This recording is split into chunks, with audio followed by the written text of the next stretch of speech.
toda essa nossa percepção do mundo, mesmo em cima das nossas crenças limitantes, faz com que a gente passe a ter uma visão de mundo. Essa visão de mundo que a gente traz para a nossa vida, muitas vezes é uma visão individual, mas ela é coletiva. Muitas vezes uma sociedade cria uma visão de mundo. Esta visão de mundo nós chamamos de paradigma. Todos nós temos paradigmas individuais e paradigmas coletivos.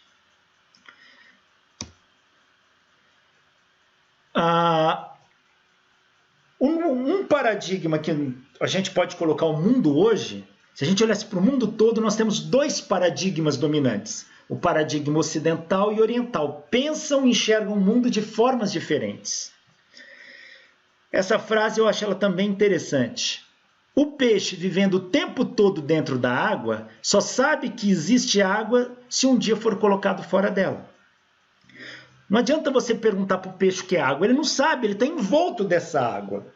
Quando você tira o peixe fora da água, que ele vai perceber o que é a água e quão importante ela é. Tá? Nós temos paradigmas que muitas vezes a gente tem que sair da água, a gente tem que sair dessa caixinha e olhar isso de uma outra perspectiva. Senão a gente nunca consegue alcançar nosso objetivo. Eu estou falando que o professor tem que melhorar sua percepção para conduzir o aluno, mas para isso tem um esforço. Ele tem que quebrar paradigmas. Albert Einstein, grande físico, talvez o físico mais famoso do planeta, disse: insano é quem quer obter resultados diferentes fazendo sempre a mesma coisa. Não tem como. Se você faz a mesma coisa, é como o peixe sempre dentro d'água.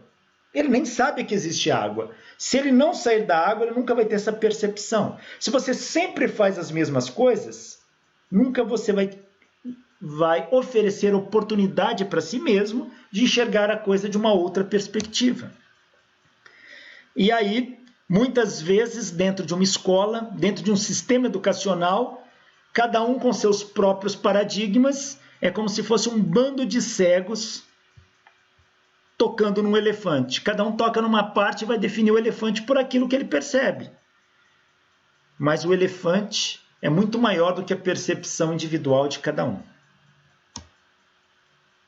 Bom, a partir de agora que a gente fez essa introdução sobre paradigmas, funcionamento um pouco da mente, a questão de comportamento, vamos começar a falar das metodologias que permitem usar alguns recursos do funcionamento do cérebro e da percepção humana para melhorar a nossa aprendizagem. Vamos falar agora de mapas mentais. Mapas mentais desenvolvido por Tony Buzan. Vamos lá. Bom, o que é exatamente um mapa mental?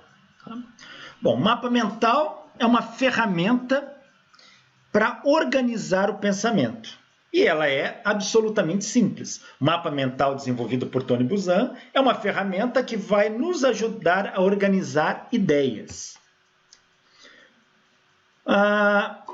Como que funciona o mapa mental? Geralmente, ele vem de uma expressão artística. Que significa isso? Muitas vezes ele sai de um desenho.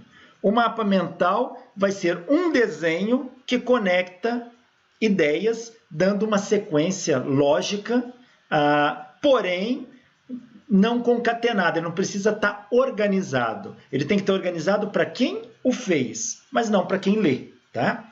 Então, aqui, por exemplo, o mapa mental do dia de hoje. O que é hoje? Eu coloco aquilo que eu quero representar no mapa mental, eu coloco geralmente no centro da figura. Eu vou buscando ramos. Hoje tem consulta médica. Deixa eu ver só se eu consigo colocar aqui. Nesse modo de apresentação, acho que não tem aquela canetinha de grifar. Não, mas tudo bem. Hoje eu tenho consulta médica, então põe um ramo aqui para representar a consulta médica. Eu preciso telefonar para o encanador, eu preciso levar os filhos na natação, eu tenho aula de espanhol, preciso fazer compras no mercado. Quando eu coloco todas essas ideias dentro de um diagrama, de um desenho, cuja a parte central representa o que tem de importante para ser para ser analisado e os ramos indicam ação sobre essa importância, eu tenho um mapa mental.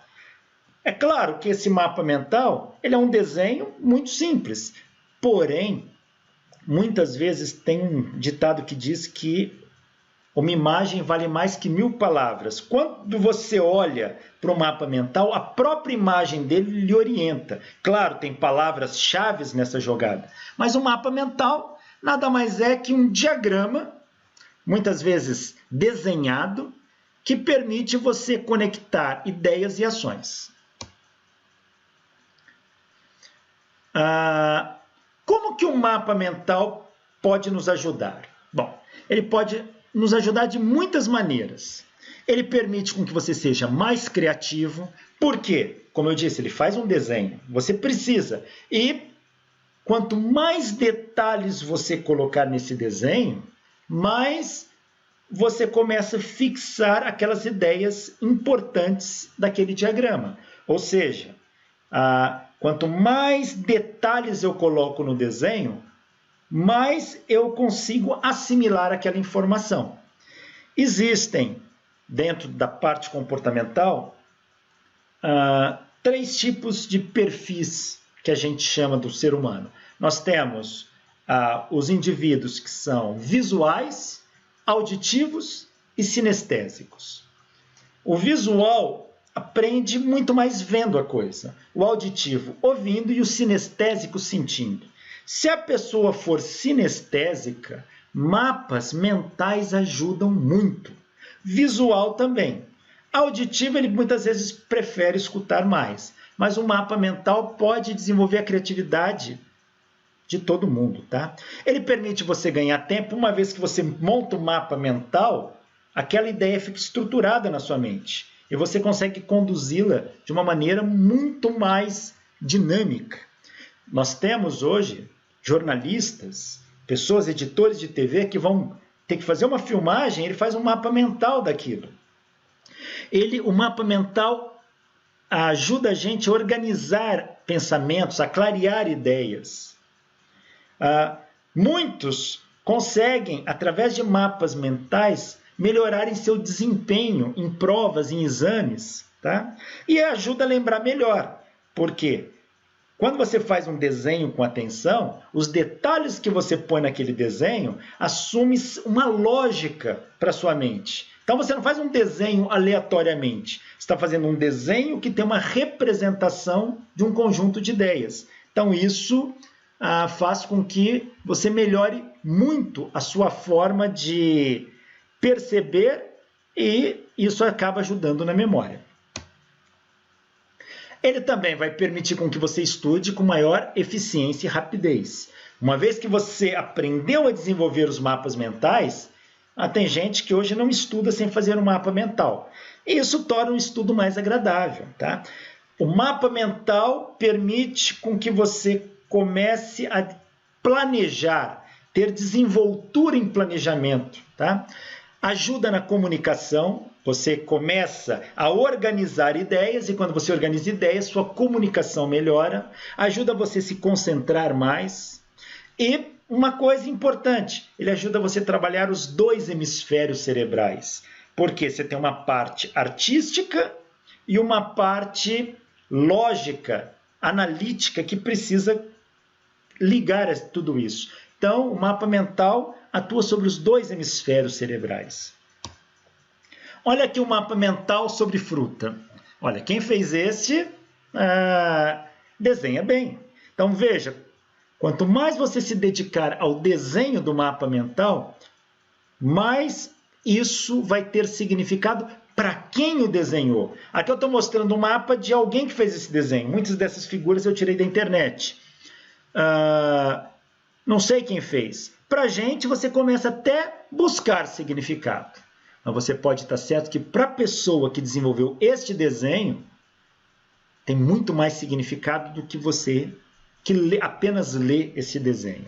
Então, olha aqui, tem uma cesta de fruta, tem abacaxi. Abacaxi está associado com fruta tropical, tem a ver com coquetel. Você tem cereja aqui, que tem flor, tem caroço, tem pomar. A pessoa que fez isso, ela foi ligando diversas ideias com essa cesta de fruta, tá?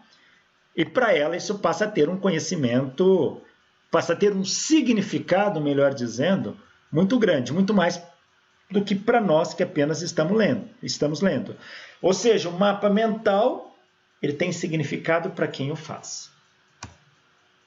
Mapa mental para planejar uma rotina familiar. Então, aqui a rotina da família, tá?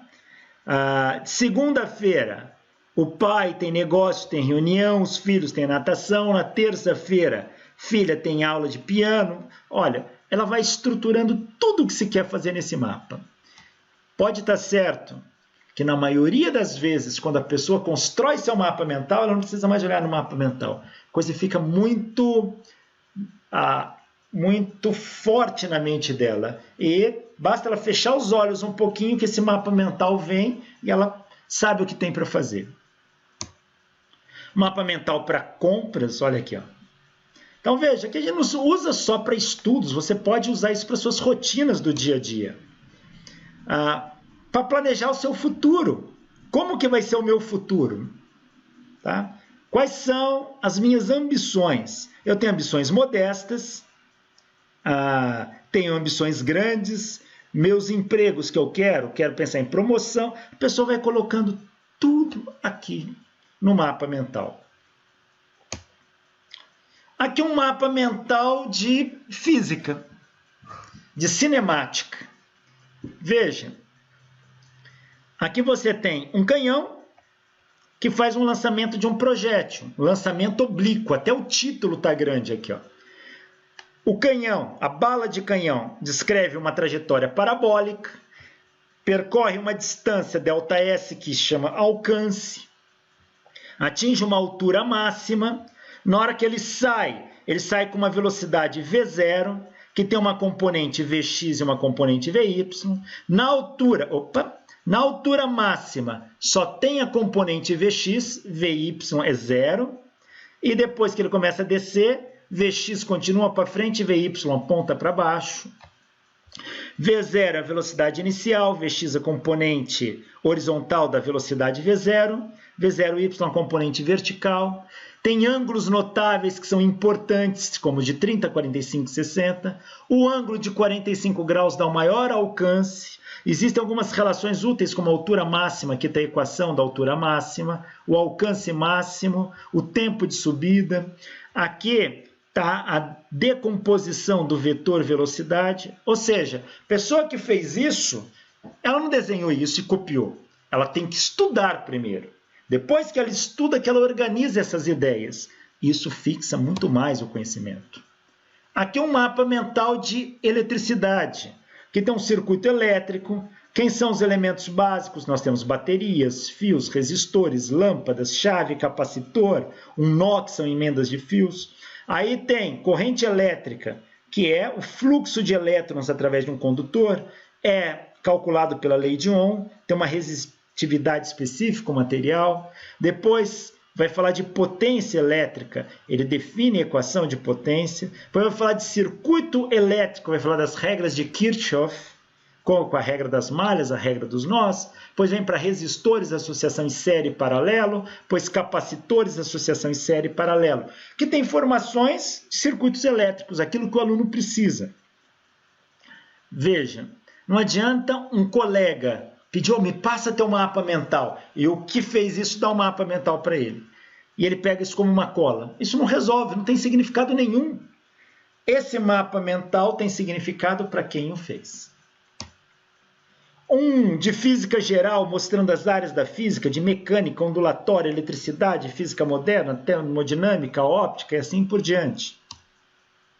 Um de óptica, olha esse que fez a letra, que usou os diferentes tipos de letra, vai falar de refração da luz.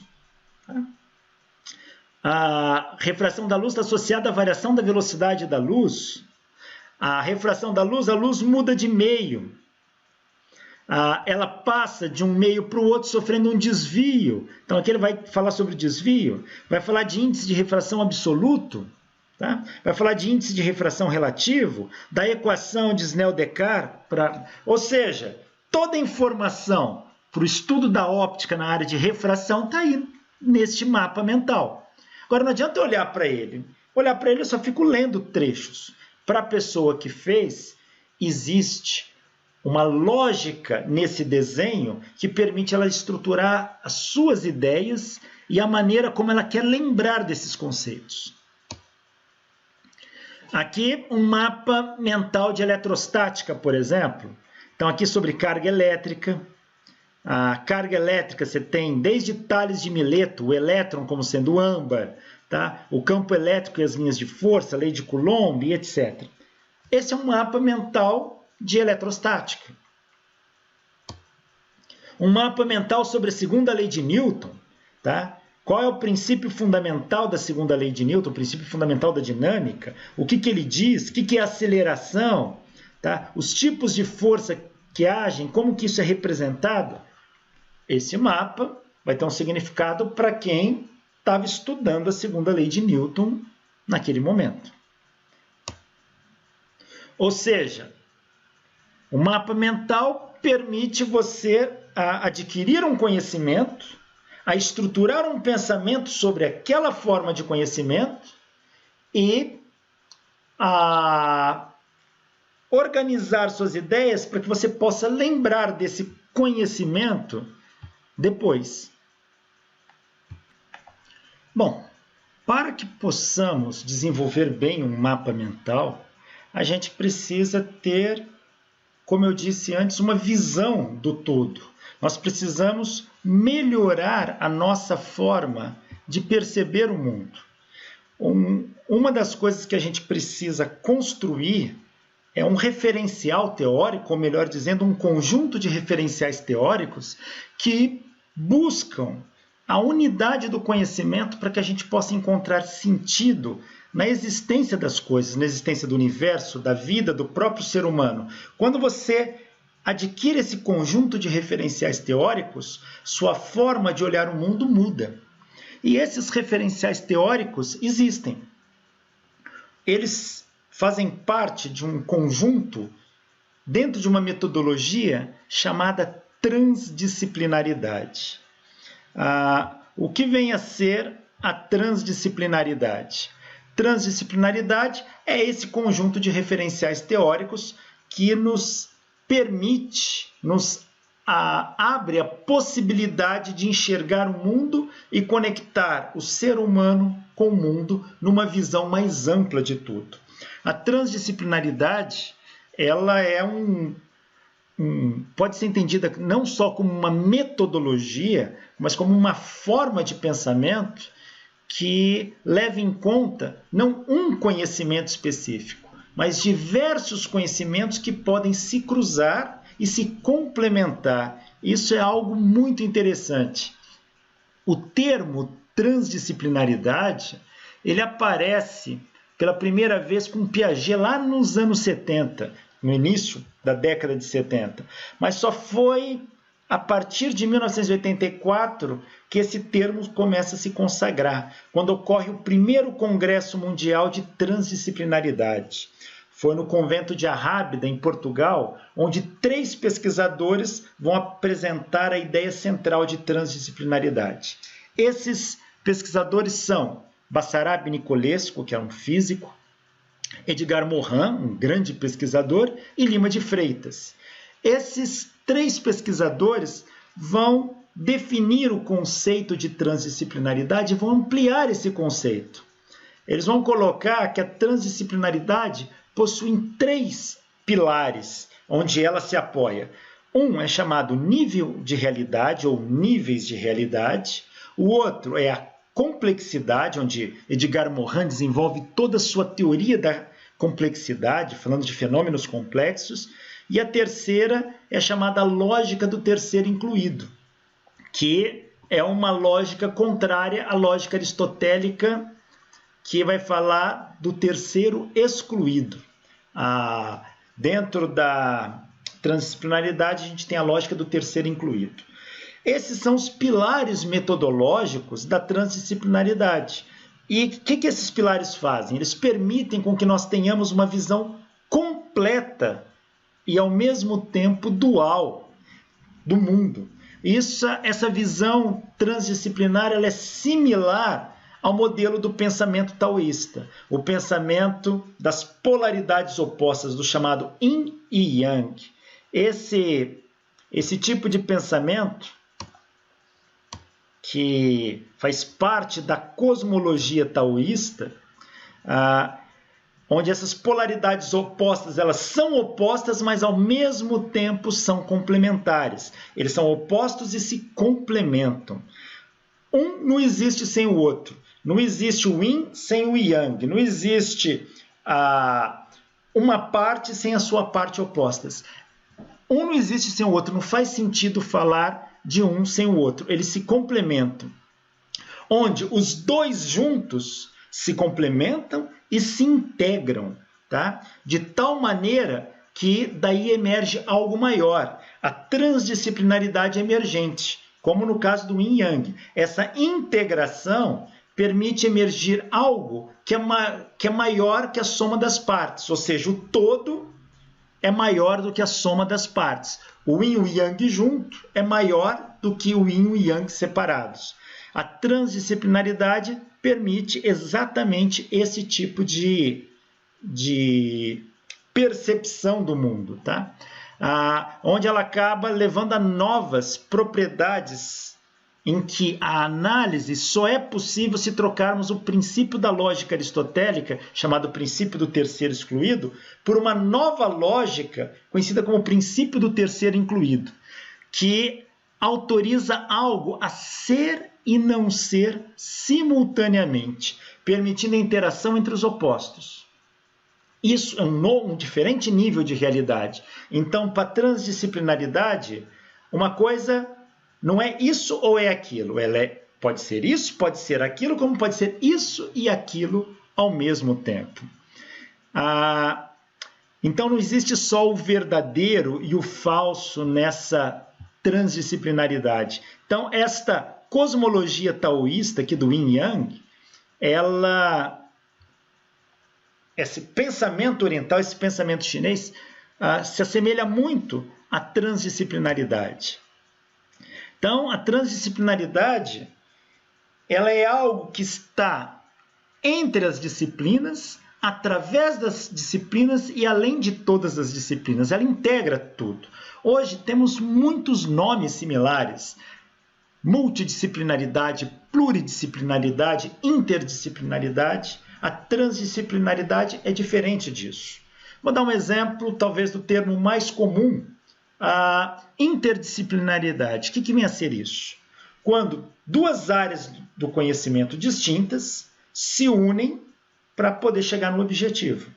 Imagina que eu quero desenvolver um trabalho de física que envolve biologia. Bom, eu contrato um biólogo, eu entro com o conhecimento de física, o biólogo entra com o conhecimento de biologia e nós dois acabamos desenvolvendo essa pesquisa. Essa é uma pesquisa interdisciplinar. E o que seria uma pesquisa transdisciplinar? Eu entro com o conhecimento de física, o biólogo entra com o conhecimento de biologia. Mas agora, eu vou estudar biologia para ter uma visão da biologia na perspectiva de um físico, e o biólogo vai estudar física para ter uma visão física do ponto de vista do biólogo. Isto é uma visão transdisciplinar, ela amarra muito mais. Por isso que ela atinge múltiplos níveis de realidade. Não existe esta visão é certa e aquela é certa. Todas elas estão certas dentro dessa perspectiva. E a transdisciplinaridade, dentro da Declaração de Veneza, da Unesco, ela define que a transdisciplinaridade é comum entre ciência, filosofia, arte e tradição, incluindo tradições espirituais. Ela integra o todo, ela dá uma visão holística do mundo. E aí tem que se tomar algum cuidado. Eu já vi muitos professores, quando você fala sobre isso, ele associa, principalmente professores de ciência, o termo visão holística com algo esotérico. Não, visão holística é uma visão de mundo. Holística vem do grego, holos, que quer dizer todo, completo. Uma visão holística é aquela que se enxerga o todo. Por exemplo, uma medicina holística é aquela que vê o corpo humano como uma totalidade. A medicina ocidental, ela não é holística.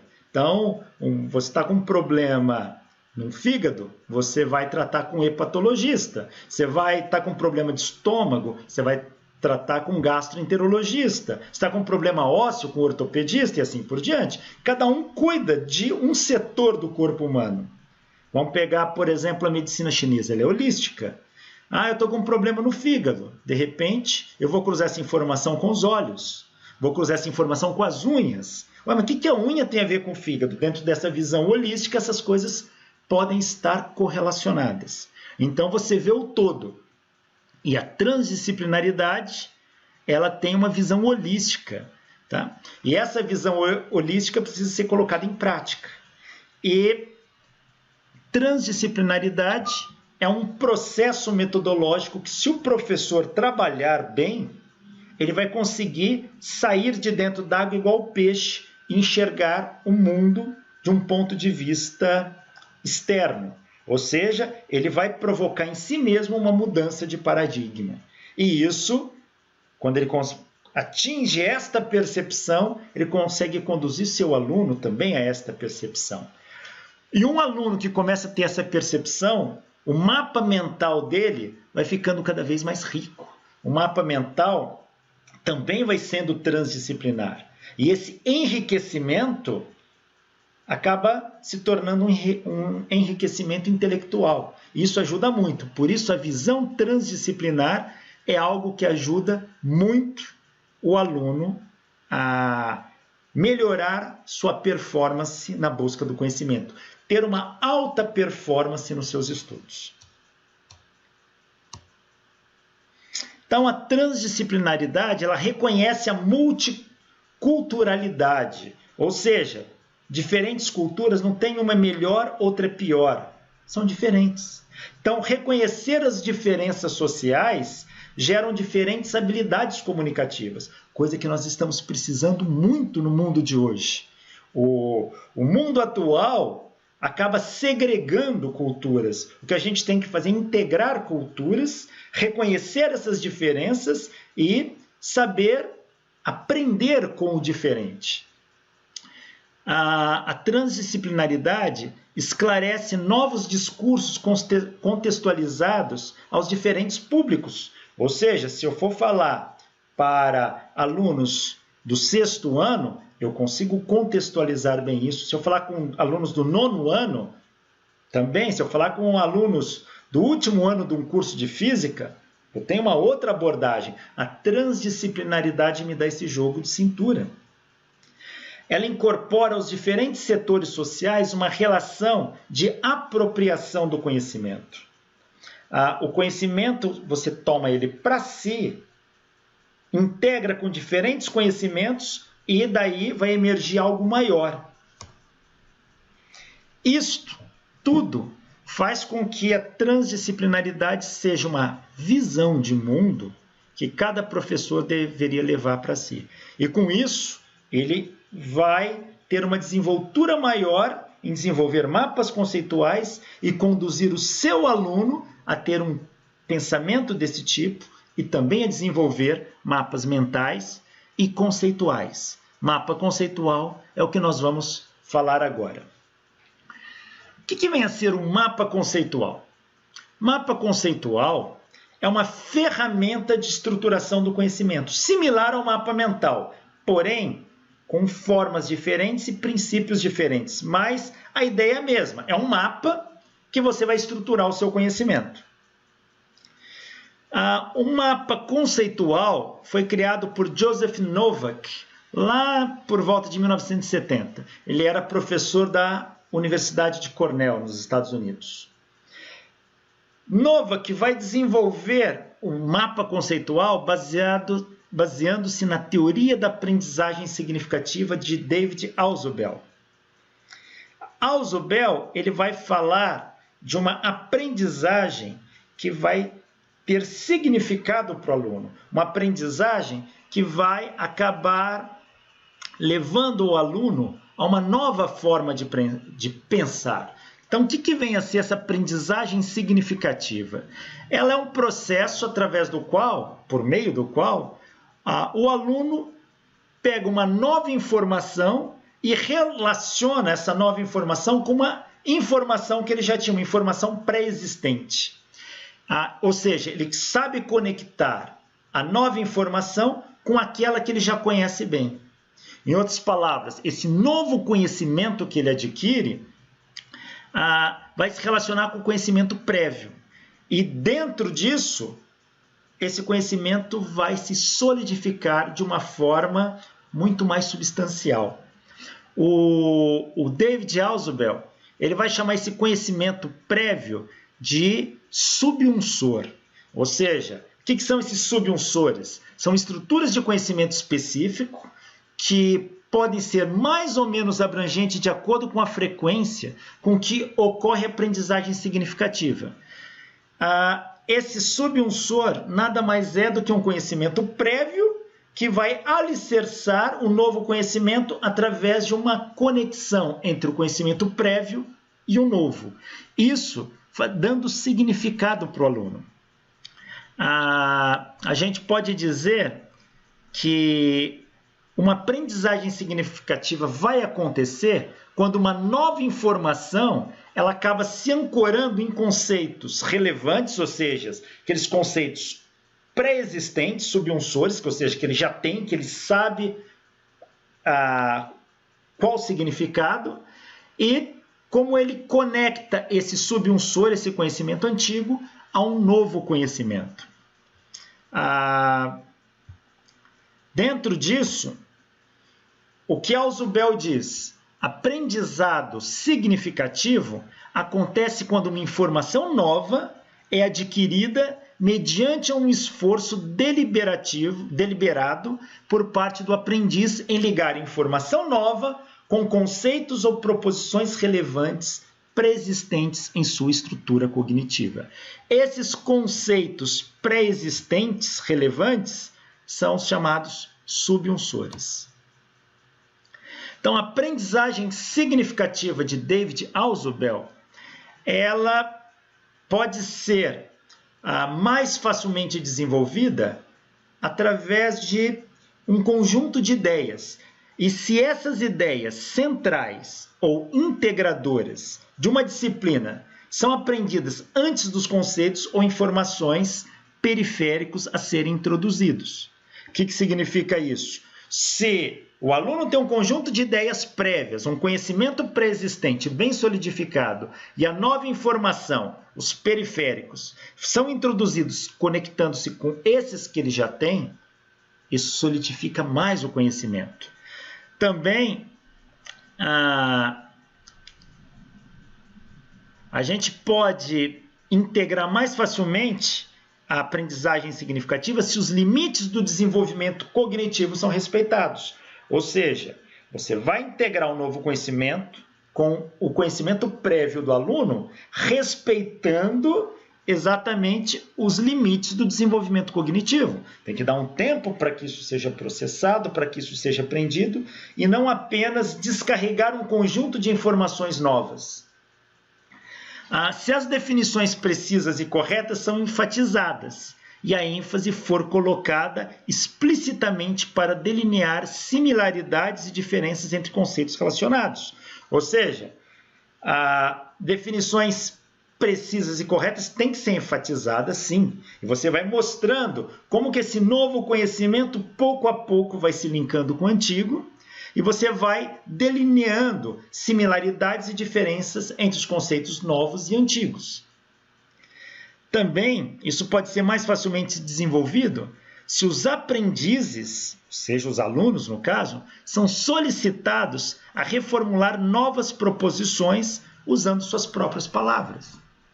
Ou seja, não ficar só naquele sistema decoreba, põe um aluno para se expressar. Sabe? O que ele aprendeu desse conhecimento faz ele expressar com a ideia que ele tem. E em cima disso, com o conhecimento que ele adquire, a gente pode ver se tem erros e acertos. E se tiver erros, vamos corrigindo pouco a pouco isso. Isso se faz em cima de dois pilares, que a gente chama de diferenciação progressiva, O que é? São os conceitos mais gerais da disciplina ou conteúdo. Esses conceitos são apresentados em primeiro lugar e pouco a pouco são introduzidos conceitos mais específicos. Assim você gera aprendizagem significativa por meio de diferenciação progressiva. Ou seja, dá os conceitos mais gerais e depois os mais específicos.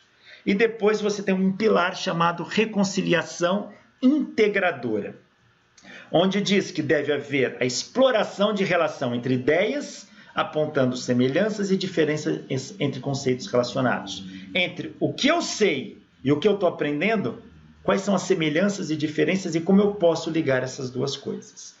Quando você analisa tudo isso, respeitando os limites do conhecimento do aluno, pegando o conhecimento prévio do aluno e linkando de forma adequada, de maneira progressiva aos novos conhecimentos, a aprendizagem se diz aprendizagem significativa. E o nome não é à toa, porque isso passa a ter significado para os alunos.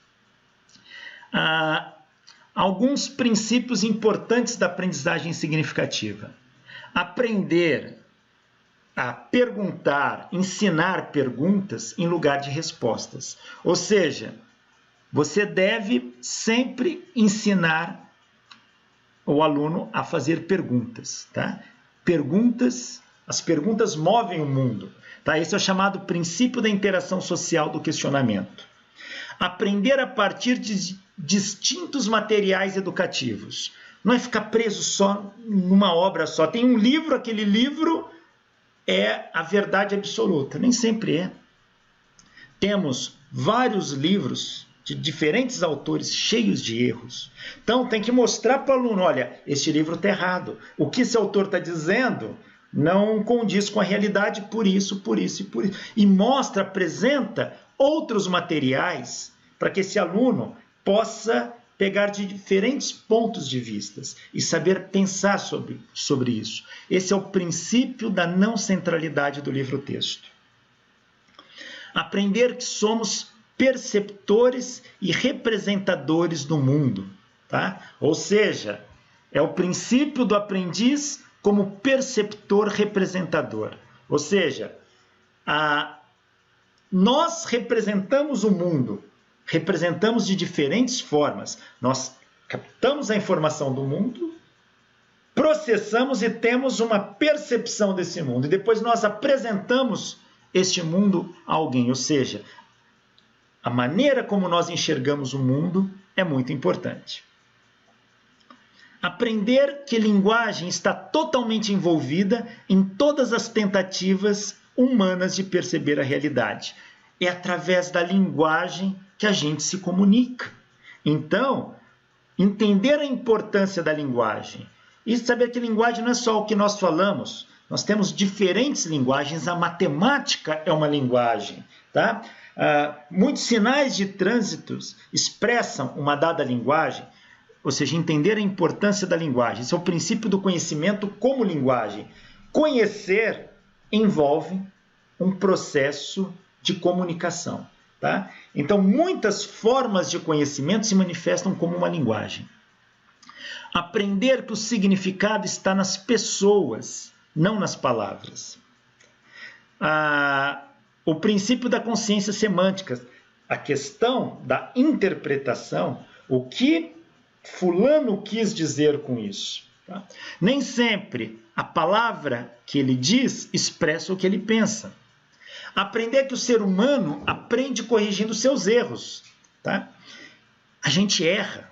O ser humano vive de erros e acertos. Ciência é algo que a gente produz erros e em cima desses erros a gente busca os acertos. Quando alguém desenvolve uma teoria e outro discorda, esses confrontos de ideia fazem parte do crescimento interno de cada pesquisador e do crescimento intelectual da coletividade, porque através do confronto de ideias, do embate de ideias, alguém vai estar errado, o outro vai estar certo.